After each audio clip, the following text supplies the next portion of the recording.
Bismillahirrahmanirrahim. Əziz TikTok dinləyiciləri.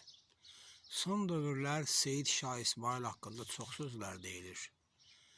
Yəni hansısa dövlət rəhbəri onun haqqında nəsə deyib, onun bir cavabı var. Şah İsmail Peyğəmbər nəslinə mənsubdur və Şiə Səfəvi dövləti qurub. Biz onu sərkərdə yox, dini rəhbər bilirik. Yəni bir Əli xilafəti Əli qurubsa, ikinci Əli xilafətin Şah İsmail qurub.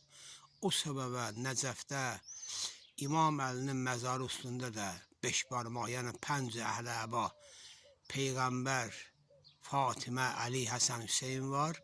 Bir də Şah İsmailin məzarı üstündə 5 Əhl-Əba, yəni Peyğəmbər, İmam Əli, Həsən, Hüseyin və xanım Fatimə var. Bunu dərk etmək lazımdır. Şah İsmailin 26-cı babası Əbülqasım Həmzə, İmam Musa Kazımın Həmzə oğlunun nəslindən Ərdəbildə məskən salıb. 500 illik təbliğat aparırlar və həmin təbliğat da Şiə Səfəvi dövlətinin qurulmasına səbəb olub. Çaldıran döyüşü də Siffin döyüşünə bərabərdir. Yəni Sultan Səlim Qəzzə, Ədirnə, Məkkə, Hələb, Şam qazilərindən fitva alıb ki, Şah İsmail yeni bir din ortaya gətirib.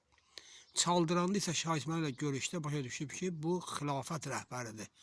Əli xilafəti qurur və buradan da tələsik Şama hücum edir Məkkəyə, Peyğəmbərin bütün əmlakını götürür və deyir ki, bundan sonra İslam ümmətinin xəlifəsi bizik. Bu açıq aydın sübutdur. İndi kim nə deyirsə, nə danışırsa, çaldıran müharibə deyil, çaldıran əqidə döyüşüdür.